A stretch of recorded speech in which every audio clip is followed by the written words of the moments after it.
kami dari kelompok 8 akan mempresentasikan hasil kuliah lapangan kami di Dinas Perdagangan, Koperasi, dan Usaha Kecil Menengah. Saya George, saya Sally, dan saya Aldi.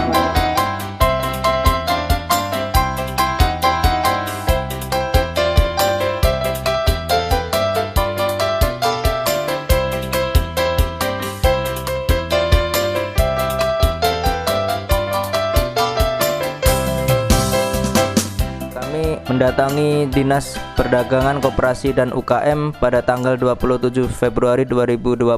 Waktu yang kami pakai adalah pukul 14.00 sampai dengan 16.00 atau jam 2 sampai jam 4 sore. Kemudian kami mendapatkan informasi dari 3 narasumber, yaitu yang pertama Ibu Dewi Elvina sebagai Kasubag Umum dan Kepegawaian, yang kedua ada Bapak Riko Naldi sebagai Kasubag Program dan Pelaporan, dan yang ketiga ada Ibu Wirdaningsih sebagai Kasih Pemberdayaan dan Fasilitas Usaha Mikro. Perdagangan, Koperasi, dan UKM dulunya bernama Kantor Dinas Perdagangan, Koperasi, dan Perindustrian, kemudian berubah menjadi Kantor Dinas Perdagangan, Koperasi, dan UKM. Dalam kantor ini terdapat 4 bidang, yaitu pertama, bidang fasilitasi dan sarana distribusi perdagangan. Kedua, bidang kemetrologi dan pengawasan perdagangan. Yang ketiga, bidang kelembagaan dan pengawasan koperasi. Dan yang keempat, bidang pemberdayaan dan pengembangan koperasi dan UMKM.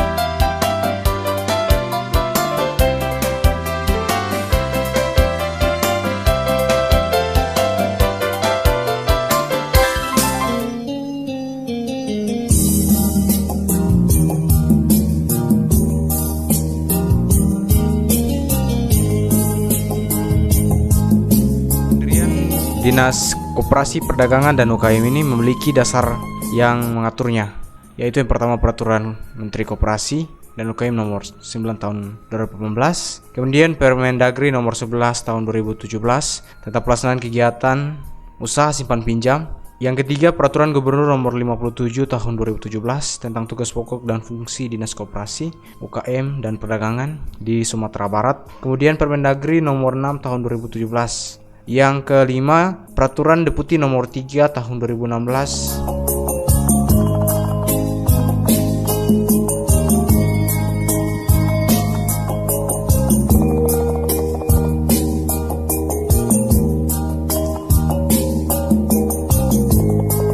Kemudian ada Peraturan Bupati tahun 2016 nomor 57, yaitu tentang petunjuk teknis pelaksanaan kegiatan anggaran dekonsentrasi dalam rangka memfasilitasi kegiatan teknis dan program kelembagaan koperasi, UKM, dan perdagangan tahun 2016. Kemudian yang terakhir ada Perpu nomor 57 tahun 2016 tentang kedudukan susunan organisasi, tugas dan fungsi serta tata kerja Dinas Koperasi, Usaha Kecil Menengah, dan Perdagangan.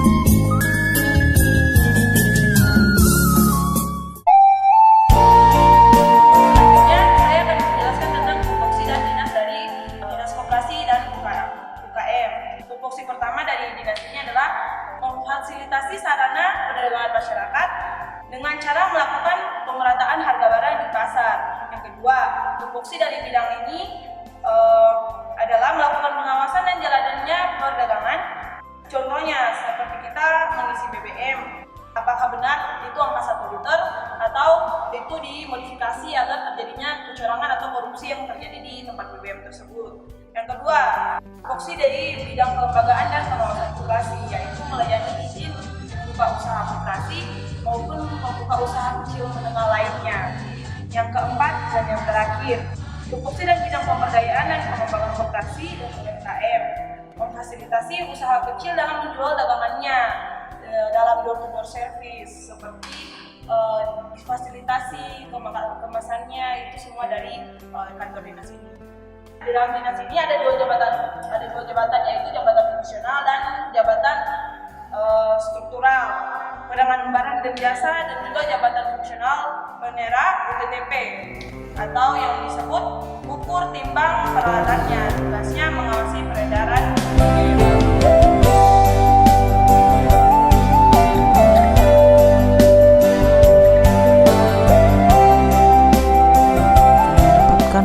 materi di luar materi yang kami cari. Oleh Pak Rikonaldi selaku Kasubag Program dan Pelaporan Kantor Dinas Perdagangan Koperasi dan UKM Kabupaten 50 Kota, kami diajarkan bagaimana cara penyusunan APBD secara sederhana. Yang pertama, pemerintah daerah menyusun RAPBD atau Rencana Anggaran Pendapatan dan Belanja Daerah berdasarkan usulan perangkat belanja dan satuan kerja dalam bentuk RASK atau Rencana Anggaran Satuan Kerja yang dikeluarkan oleh dinas-dinas. Kemudian RAPBD diajukan oleh pemerintah daerah kepada DPRD untuk dibahas kemudian disosialisasikan kepada masyarakat. Masukan dari masyarakat dicatat sebagai lampiran.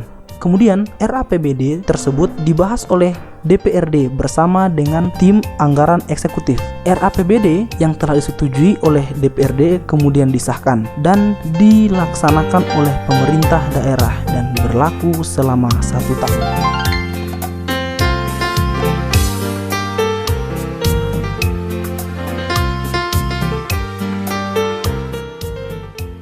Juga mendapatkan materi yang tidak kalah menarik, yakni terkait bagaimana tata cara perubahan SOTK lembaga, yakni melalui tahapan. Pertama, usulan dari Dinas Kepemimpinan Daerah terkait perubahan SOTK.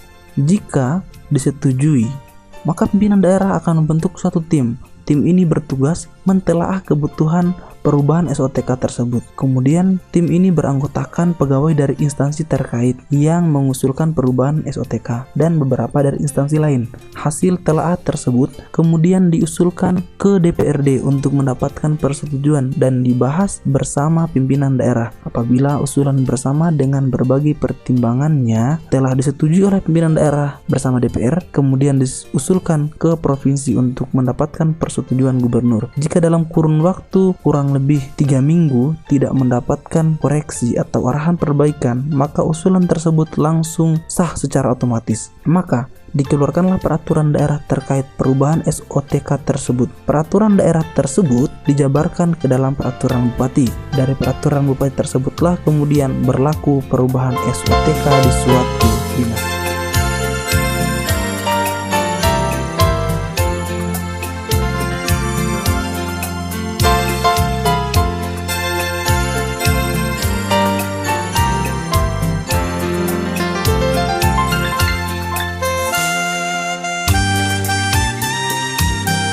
Demikianlah materi yang kami dapatkan dari perkuliahan lapangan yang dilaksanakan di Kantor Dinas Perdagangan, Koperasi dan Usaha Kecil Menengah Kabupaten 50 Kota.